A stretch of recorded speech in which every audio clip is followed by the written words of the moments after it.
The champagne fountain sparkled behind Marcus as he continued his speech to the 100 guests packed into his flagship restaurant's private dining room. 5 years of marriage to Victoria, and apparently 5 years of wanting to put me in my place. No, seriously, Marcus gestured toward me with his glass, his voice carrying that particular tone of condescension he'd perfected since opening his first restaurant. My little sister Emma does. What is it again? Freelance consulting? Working from coffee shops? The crowd chuckled politely. Victoria placed her manicured hand on his arm, her smile sharp. I smiled politely and took a sip of water. Under the table, my phone was already open to my encrypted email. The message to David Chin, my portfolio manager at Sterling Capital, was brief. Effective immediately, divest all holdings in Mitchell Restaurant Group. Execute standard exit clauses. Notify principals within 24 hours. E.A. Marcus's phone began vibrating on the table. He glanced at it, frowned, and continued talking. Meanwhile, some of us built actual businesses. Real assets. 5 locations now, with 3 more opening next quarter. His phone rang again. Then again. I watched his expression shift from pride to confusion to the first hint of concern as the calls kept coming. But I was already thinking about how we got here, to this moment where my own brother had no idea who I actually was. You're making a mistake, Emma. Dad set down his coffee cup with enough force to make it clatter. Sunday breakfast at their house, the same mahogany table where we'd eaten for 20 years. Business school? With what money? I have scholarships and... Marcus didn't need scholarships. Mom's voice was quieter but sharper. He graduated, worked in restaurant management, saved money, made smart decisions. Marcus, 24 at the time to my 21, smirked from across the table. I'm just saying, the entrepreneur thing sounds great, but you need something real to fall back on. Restaurant industry is solid. I could probably get you a hostess position. I don't want to be a hostess. See? Dad gestured at me like I'd just proved his point. Ungrateful. We offer help, you reject it. I finished my eggs in silence. What they didn't know, what I wasn't ready to tell them yet, was that my freelance consulting had just landed its first major client. A tech startup needed someone to analyze their market positioning and competitive landscape. They were paying me $15,000 for 6 weeks of work. I was 21 years old. I taught myself data analysis, market research, and financial modeling through online courses and business podcasts while working retail to pay rent. The startup's founder had found me through a detailed market analysis I'd posted on LinkedIn that went viral in certain circles. But to my family, I was just Emma. The youngest. The one who didn't have direction. Marcus is opening his second location next month, Mom said, changing the subject to safer ground. The investor group is very impressed. That's great, I said, and I meant it. Marcus had worked hard. His first restaurant, a farm-to-table concept in downtown, had been successful. The fact that our parents helped with the down payment and co-signed his loans didn't diminish that he'd built something real. I just wished he didn't need to diminish what I was trying to build. Over the next 3 years, I kept my head down and my success quiet. The first consulting client led to others. I specialized in market analysis and competitive intelligence for startups and mid-size companies. My rate went from $15,000 per project to $35,000, then $75,000. By year 4, I'd incorporated as Anderson Strategic Consulting and hired 2 researchers. We worked remotely, kept overhead low, and delivered insights that helped our clients make multi-million-dollar decisions. Our annual revenue hit $1.2 million. At family gatherings, I was still doing freelance work from coffee shops. Emma's project this month is for some tech thing. Mom would explain to relatives, her tone apologetic. We keep hoping she'll find something more stable. Marcus, meanwhile, was the golden child. 3 restaurants became 4. He was featured in the local business journal. Dad kept the article framed in his office. I was genuinely happy for him. But I noticed something in the financials he'd occasionally mention. Ambitious expansion, high overhead, tight margins. The restaurant industry is brutal. Success is fragile. So when Marcus mentioned at Thanksgiving that he was looking for additional investors for his 5th location, I made a phone call. David, I want to talk about diversification. David Chin had been my portfolio manager for 18 months. My consulting firm's success had given me capital to invest, And David had helped me build a diverse portfolio. Index funds, real estate, and strategic positions in promising companies. What kind of diversification? David's voice was cautious. He knew me well enough to know I didn't make casual calls. My brother's restaurant group. Mitchell Restaurant Group. They're seeking $6.3 million for expansion. Silence on the line. Then, Emma, mixing family and business. I know the risks, but I've analyzed their financials. Strong revenue, good locations, competent management. The risk is calculated. And I want to help him. Help him or help you? I smiled even though he couldn't see me. Both. Structure it through a blind LZ. He'll know he has an investor. He won't know it's me. Why the secrecy? Because I want him to succeed on his own merits. And because... I paused. Because I want to see if success changes how he treats me. David was quiet for a moment. That's either very generous or very strategic. Can't it be both? 3 weeks later, Mitchell Restaurant Group received a $6.3 million investment from Cascade Holdings LLC, a private investment vehicle that, on paper, had no connection to me whatsoever. Marcus was ecstatic. He called me from the signing, voice bright with excitement. Emma, we got the funding. This changes everything. We can open 3 new locations next year instead of 1. That's amazing, Marcus. I'm so proud of you. Yeah, well, some of us actually, build real businesses. His tone was joking, but the edge was there. Maybe you should think about getting into something more substantial. I could always use a marketing consultant if your freelance thing isn't working out. I looked at my computer screen at the email from David confirming the investment had cleared. $6.3 million of my money flowing into my brother's dream. I'll keep that in mind, I said. Marcus's restaurant empire grew. 7 locations, each one featuring his signature farm-to-table concept with locally sourced ingredients and craft cocktails. The business press loved him. He was profiled in regional magazines. He spoke on panels about sustainable restaurant practices. At family dinners, he'd talk about his challenges. Staffing issues, supply chain problems, the constant pressure of competition. I'd listen and occasionally offer thoughts, suggestions gleaned from my work analyzing dozens of industries. That's cute, Em, he'd say, patting my hand. But running a real business is different from whatever consulting theory you read about. My consulting theory was now a firm with 12 employees and $8.4 million in annual revenue. We'd expanded into strategic planning and even M&A advisory for mid-market companies. I'd personally managed projects that helped clients identify acquisition targets, negotiate deals, and optimize operations. But to Marcus, I was still his little sister playing at business from coffee shops. My investment in his restaurant group, meanwhile, was performing exactly as projected. The 20% equity stake I held through Cascade Holdings had appreciated nicely. His restaurants were profitable, well-managed, and expanding sustainably. Then Victoria entered the picture. She was beautiful, ambitious, and shared Marcus's view of the world. Specifically, the view that I was the family's underachiever.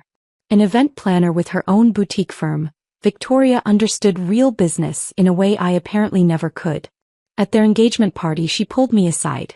Marcus mentioned you do some kind of online consulting? That's so cute. I have a friend who does social media management. Maybe you two could connect. Similar vibes, I smiled. That's thoughtful. I'm pretty busy with my current clients, but thank you. Oh, of course. I just mean, when you're ready for something more serious. Marcus always says you're so smart. You just need focus. I wondered what Victoria would think if she knew that my online consulting firm had just been approached by a Fortune 500 company to lead a competitive intelligence project worth $2.3 million. The wedding was beautiful. Marcus spared no expense. A vineyard venue, 200 guests, a band flown in from Nashville. During his speech, he thanked his parents for their unwavering support, his business partners for believing in him, and his amazing team at the restaurants. He thanked Victoria for standing by him through the challenges of entrepreneurship, for understanding what it takes to build something real. He didn't mention me. Not even in the casual family acknowledgments. I told myself it didn't matter. I wasn't here for recognition. I was here because he was my brother. But it stung. Which brought me to tonight. 5 years married, 7 restaurants, and Marcus at the peak of his public confidence. The party was at his flagship location, the original downtown restaurant that had started everything. White tablecloths, ambient lighting, a live jazz trio in the corner. 100 guests from the restaurant industry, business community, and our extended family. I'd arrived quietly, dressed well but not ostentatiously. My firm had just closed a particularly lucrative quarter, and I'd rewarded myself with a Cartier watch that cost more than Marcus's first restaurant's monthly rent. But I wore it under my sleeve. Emma. Mom hugged me at the entrance. You made it. We weren't sure with your work schedule. Wouldn't miss it. Well, try to mingle. There are some very successful people here. Might be good for networking for when you're ready to look for something more stable. I was 32 years old. My consulting firm was valued at $47 million. I had a diversified investment portfolio worth $31 million. I owned a brownstone in the city and a lake house upstate. I'll definitely network, I said. The evening progressed with the usual rhythm of these events. Cocktails, appetizers, speeches. Marcus's business partner talked about their expansion plans. Dad gave a toast about hard work and the American dream, looking directly at Marcus the entire time. Then Marcus stood up, champagne glass in hand, and started talking. About building. About sacrifice. About what it takes to create something real. And then he looked directly at me. You've never built anything, my brother announced at his anniversary party. Just freelance nonsense. The room went quiet. A few uncomfortable laughs. Victoria smiled beside him, encouraging. No, seriously, he continued. My little sister Emma does. What is it again? Freelance consulting? Working from coffee shops. More polite laughter. Meanwhile, some of us built actual businesses. Real assets. 5 locations now, with 3 more opening next quarter. I kept my face neutral, my smile polite. Under the table, my phone was already open. I composed the email to David carefully. Effective immediately. Divest all holdings in Mitchell Restaurant Group. Execute standard exit clauses. Notify principals within 24 hours. E.A. My thumb hovered over send for exactly 2 seconds. Then I pressed it. Marcus's phone started vibrating on the table. He glanced at it, frowned slightly, and kept talking. The restaurant industry isn't for everyone. It takes real commitment, real vision. His phone rang. Then again. Then a text notification lit up the screen. I watched his face change. Confusion first, then concern. He picked up the phone, glanced at the screen, and his expression shifted to something I'd never seen before. Actual fear. Excuse me, he muttered, stepping away from the microphone. He walked quickly toward the hallway, phone pressed to his ear. Victoria looked confused. Dad frowned. The guest shifted uncomfortably. I took a sip of water and waited. 10 minutes later, Marcus hadn't returned. Victoria went to find him. The jazz trio filled the awkward silence with a smooth rendition of Autumn Leaves. My phone buzzed. A text from David. Holy shit. Are you sure about this? I replied, yes. Execute the full exit strategy. I want out by end of week. David. His CFO is calling me every 30 seconds. They're panicking. Me, not my problem anymore. 20 minutes into Marcus's absence, Victoria returned to the party alone, her face tight with forced composure. She made excuses. Important business call, investor concerns, nothing to worry about. But I could see the cracks forming. The party deflated like a balloon with a slow leak. I stayed for another hour, making polite conversation with cousins and family friends. Yes, my freelance work was going well. No, I wasn't looking for something more stable. Yes, I'd love to get coffee sometime. When I finally left, Marcus was still on his phone in the restaurant's office. Door closed, voice raised. The next morning, David called at 7 a.m.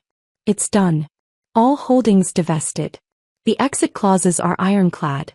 Cascade Holdings has withdrawn its entire $6.3 million investment plus accumulated returns. Total withdrawal, $8.7 million.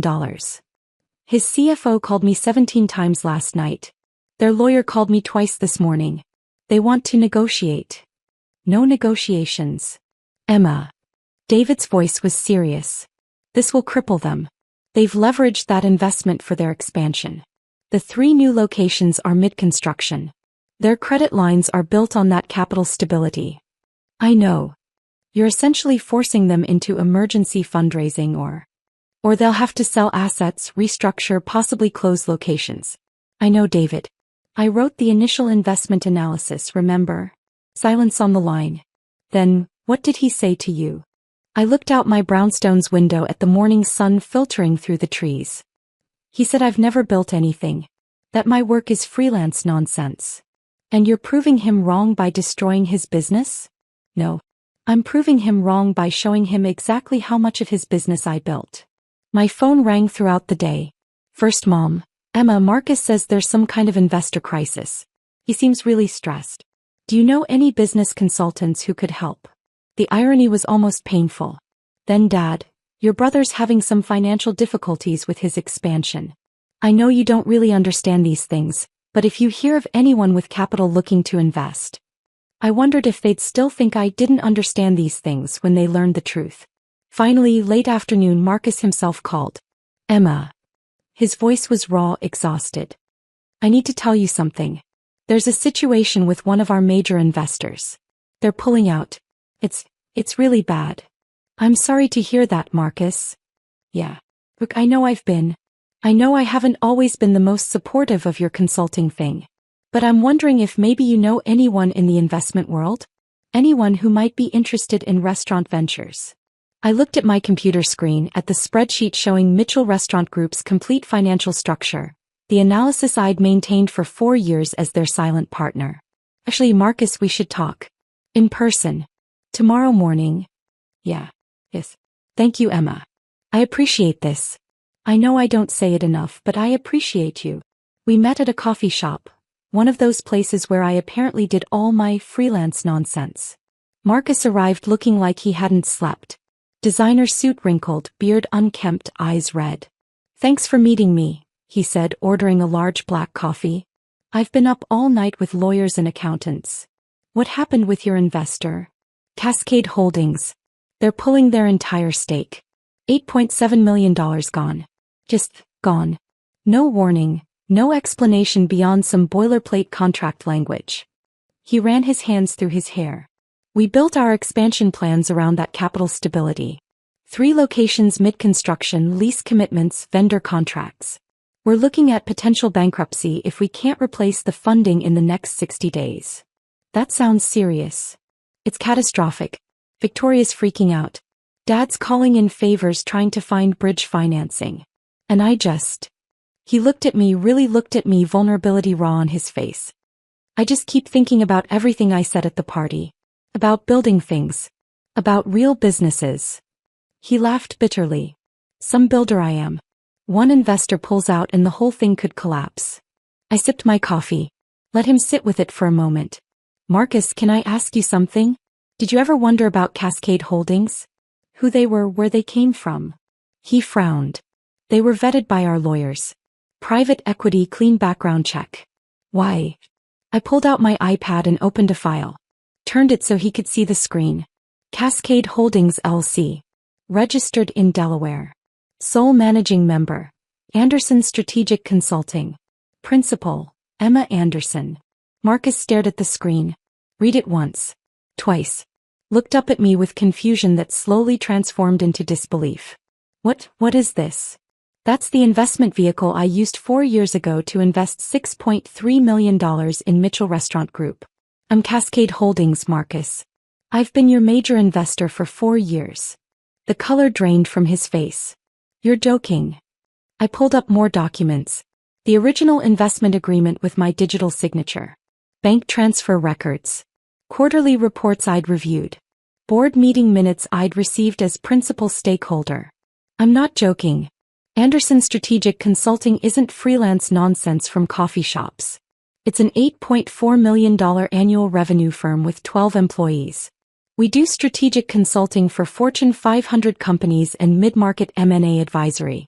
And 4 years ago, I diversified my portfolio by investing in my brother's restaurant venture because I believed in him and wanted to help him succeed.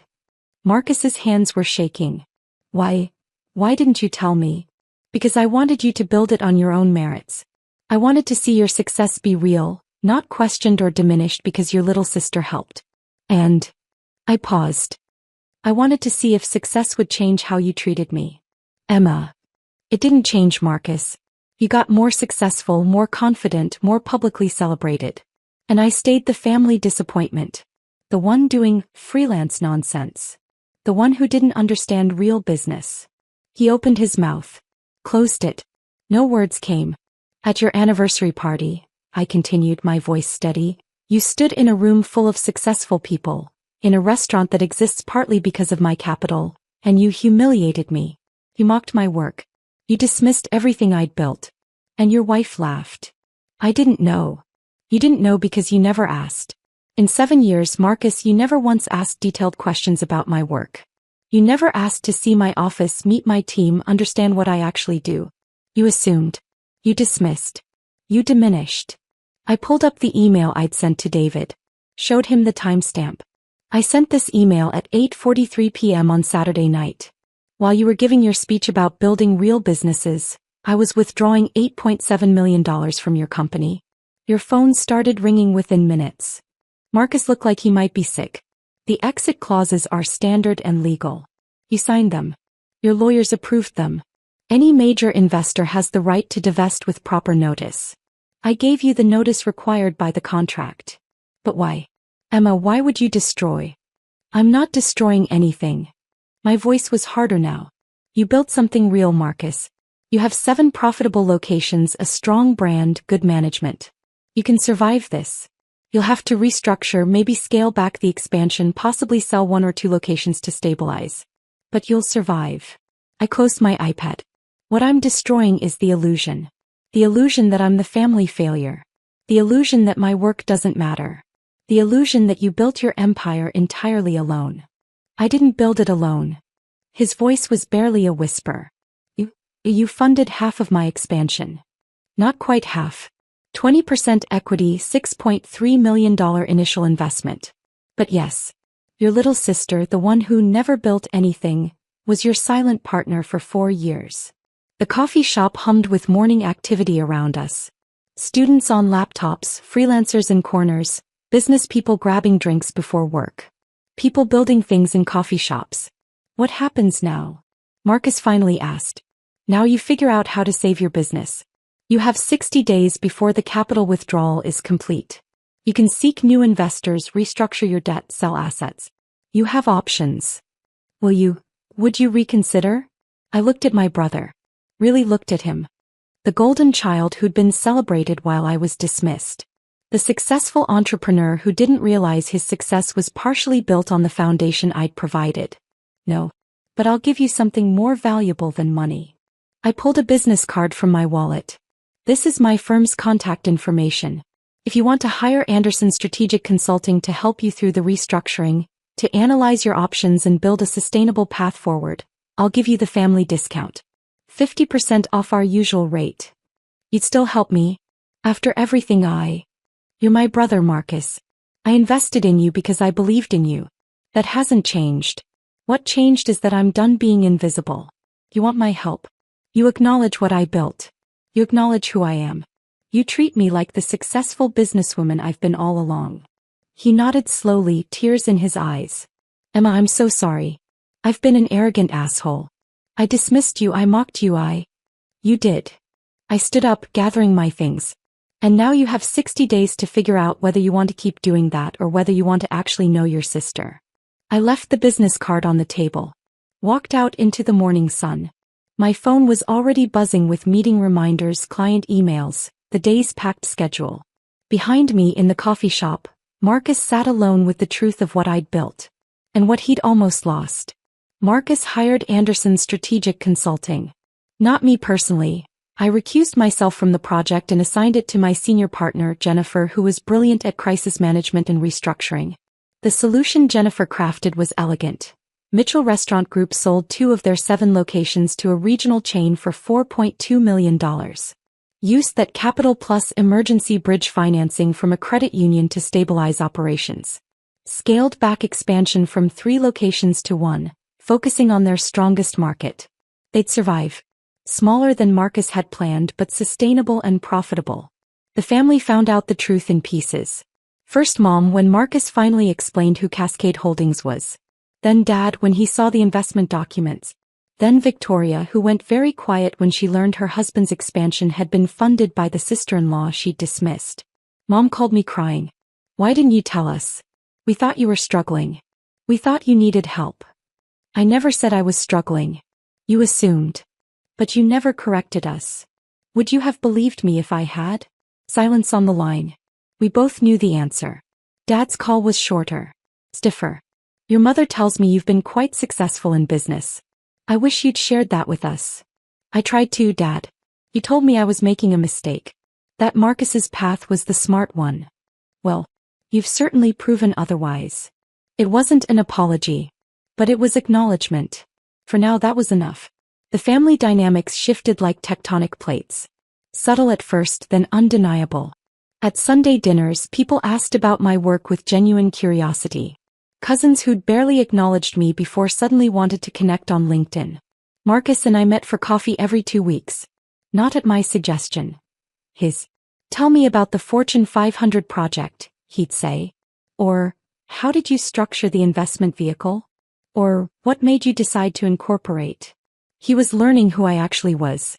And I was learning that underneath the arrogance and dismissal had been his own insecurity. The fear that success was fragile, that he needed to be the best to have value. I put you down, he admitted one morning, because it made me feel bigger. If you were small, I was important. It was petty and cruel, and I'm sorry. Yes, I agreed. It was. I don't know if I can ever make it right. You can't change the past. But you can change now. I looked at him across the coffee shop table. You can be the brother who sees me, who respects what I've built, who treats me like an equal. You're not my equal, Emma. He smiled slightly. Your business is 3 times more valuable than mine ever was at peak. You're leagues ahead of me. It was strange hearing him say it. Validating and sad all at once. Victoria sent me a formal apology email. 3 paragraphs of carefully worded contrition about misunderstandings and not realizing. I replied politely and kept her at arm's length. Some relationships couldn't be rebuilt. The anniversary party became family legend. The night everything changed. When Emma, quiet Emma who worked from coffee shops, revealed she'd been the power player all along. Mitchell Restaurant Group stabilized. 5 locations, profitable and sustainable. Marcus was quoted in a Business Journal article about learning to build smart instead of big. He mentioned his strategic consultant in the article. By name. Anderson Strategic Consulting got 3 new client inquiries from the publicity. My firm landed its largest contract to date, $4.7 million to advise on a major tech acquisition. We'd grown to 16 employees. I was looking at office space because we'd outgrown the remote model.